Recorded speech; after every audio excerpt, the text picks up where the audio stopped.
আসসালামু আলাইকুম। আজকে আমি দুপুরে লাঞ্চের জন্য যা যা নিছি খেতে সেগুলো আপনাদের দেখাবো।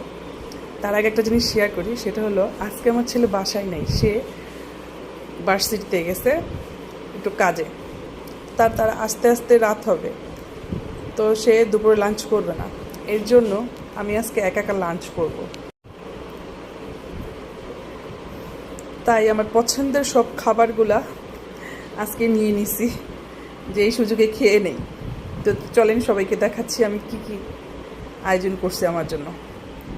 তো এখানে আছে হলো সাদা ভাত, ভাতের সাথে 2টা ডালের বড়া। এখানে আছে কালিজিরা ভর্তা, এটা ধনিয়া পাতার ভর্তা, এটা চেপা ভর্তা, এটা ডিম ভাজা, এটা বেগুন ভাজা, লেবু, লাল শাক, আর আছে হলো ডাঁটা শাক আলু দিয়ে। তো আমার দুপুরের লাঞ্চ আজকে এটাই হবে। তো সবাই ভালো থাকেন, সুস্থ থাকেন, আর আমার জন্য দোয়া করবেন। আমার চ্যানেলটাকে সাবস্ক্রাইব করে দিয়ে লাইক, কমেন্ট, শেয়ার করে দেবেন। তো সবাই ভালো থাকেন। আসসালামু আলাইকুম, আল্লাহ হাফেজ।